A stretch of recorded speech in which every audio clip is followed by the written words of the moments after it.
Hey everybody, thanks for clicking that thumbnail. Welcome to Talking Habs, and this is part 2 of my in-depth season preview for the Montreal Canadiens for the 2021 NHL season. All right, so this is, like I said, part 2. We're going to look at, what are we going to look at? So we're going to look at the power play, the penalty kill, and strengths, weaknesses, keys to winning this season, and Habs record versus the Canadian teams. So that's all in this video. So if you are a Habs fan like I am and you'd like to see more content about your favorite team, like this video, subscribe, ring that notifications bell. And that's going to get you your daily fix of Bleu Blanc Rouge right here at Talkin' Habs. And let's get right into the video. All right, so this is a different type of season, as everybody knows. It's an all-Canadian division. They're not playing outside of their division, and they're playing a series-type schedule. So that means there's going to be either 1, 2, 3, or even 4. And for some teams, and I don't think it's for the Habs, 5 games in a row against the same team.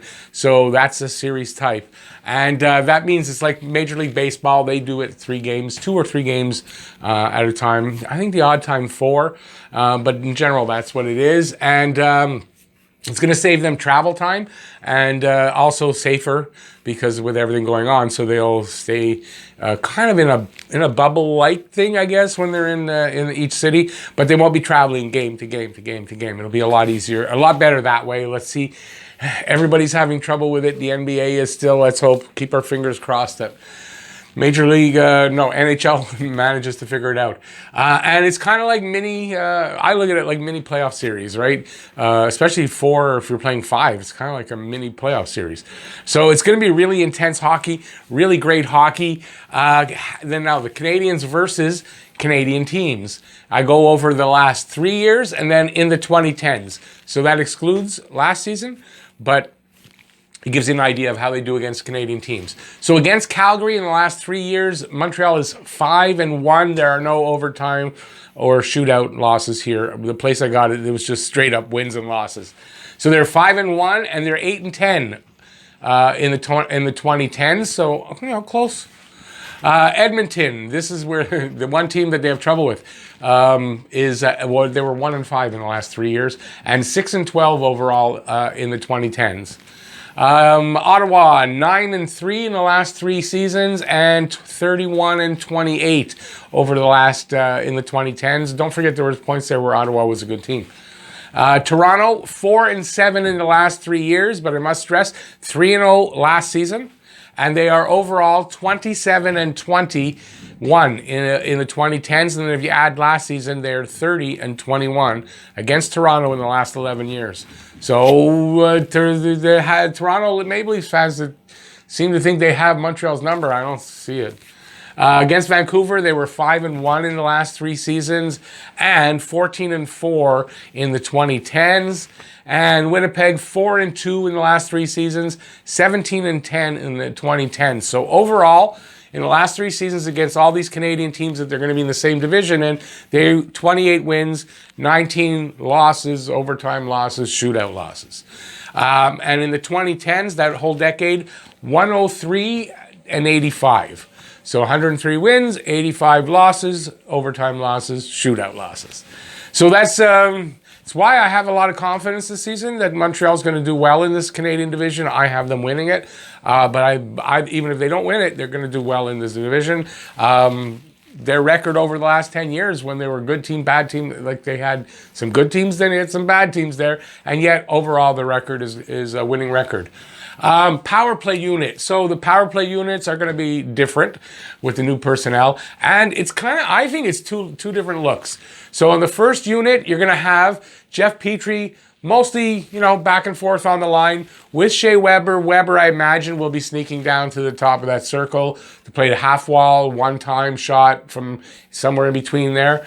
And you got Toffoli down there on the left side, buzzing around with Drew on the other side and Suzuki on the other half wall. I'm not sure if it's Suzuki's going to quarterback this or Suzuki and both Petrie. However that works out, that's the first unit. That's one different look. I think it's going to be a successful unit. They're going to give they're giving the kids some some run here with Suzuki. I think Suzuki's quarterbacking that. If it's not, it's Petrie. Second unit's going to have a different look because you're going to have Anderson and Gallagher, and then when when Perry is playing, I imagine Perry's going to get a run every now and then on that power play. More physical guys, banging the net, standing in front of the net, stuff like that. They're going to be more physical that way. And Anderson with his size, Perry's got good size, Gallagher is just a pest everywhere. And then you got Tatar on the other half wall, on one half wall. KK going to be here on the right half wall. He is a left shot, I believe, so you're going to have his one-timer.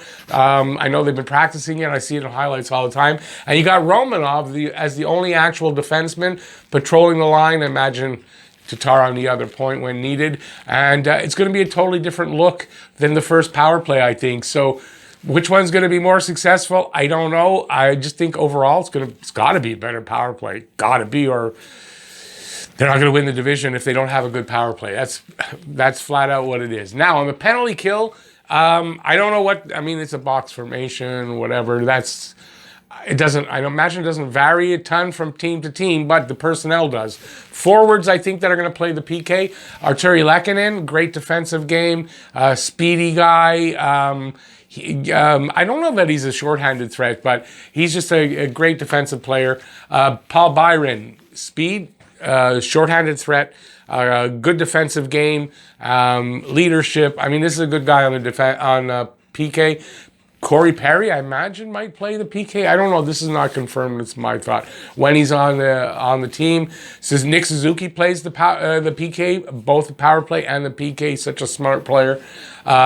Jake Evans, I believe he spent some time on the penalty kill unit when he was playing last year. Michael Frolik, I would imagine, is going to be on the PK unit. Joel Armia, and of course, Phil Deneau is going to spend some time here and there. Maybe not the abundance of his time between, you know what I mean? Like, he might not be full-time on a PK unit, although he's one of their best defensive forwards, so if not the best one.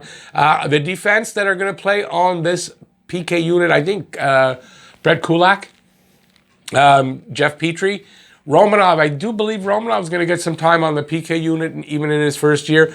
Joel Edmondson, big guys like Edmondson, Sherratt, and Weber, I imagine a little bit, but I would think, if you keep him from the penalty kill unit, you're going to reduce his ice time a little bit and be easier on his body, and he's getting a little older. You want to reduce ice time. I would think this is a good spot to reduce his ice time and maybe not have him there.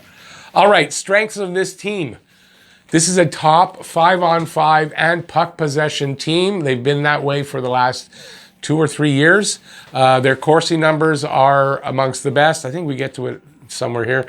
They have the ability to roll 4 lines and 3 pairs on defense. Their team size, they've gone from a small team to a team that's not the biggest, but is by far not the smallest anymore. They also, their team defense has gotten improved with the addition of Edmondson. Now, I know a lot of people are kind of not sold on that, but I think by the time this season is still young, Edmonton's going to have proved himself, and people will be very happy with him. Team toughness. Again, now the addition of Anderson, Edmondson, this team got tougher along with getting bigger. So no longer is this a team that you can just push around.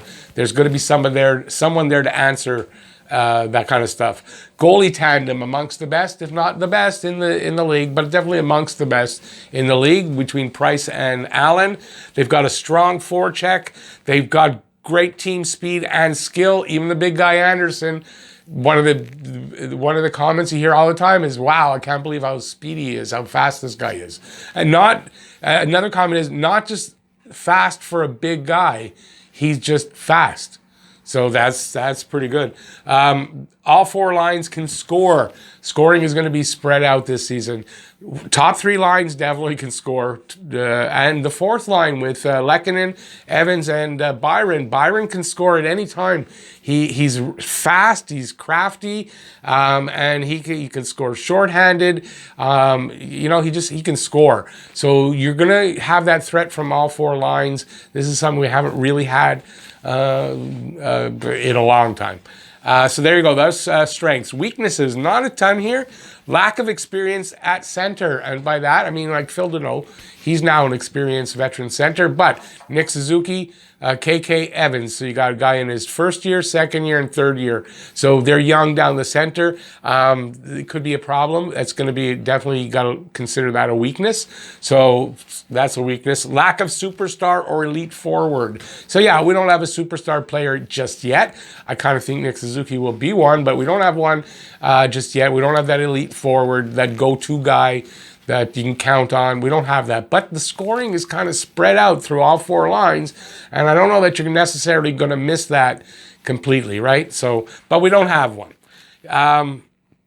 Light on puck movers. There's not a ton of puck movers on the defense in that they're not all puck movers. Petrie is, Mete is. I don't know how much time Mete is going to see, though, but Mete's a puck mover. And I do believe, even though he hasn't played yet, but I do believe Alex Romanov's a puck mover. Shea Weber is sort of one. I don't think he's a great puck mover, but he can move the puck.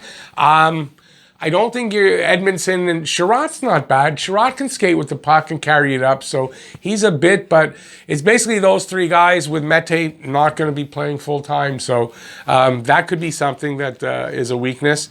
And then hopefully not the power play or the PK being a weakness again this year, because I think in the kind of, playing in the All-Canadian division, it's going to be such intense games.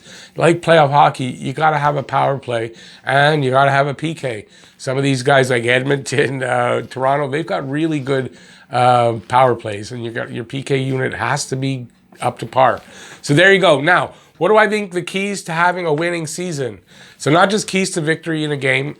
That would have been in my game preview, but this is a season preview. So keys to winning for the season, this is what I just talked about, improved penalty kill and power play. If they don't have a better power play and penalty kill, it's going to be a tough season again, and I just hope that's not how it goes.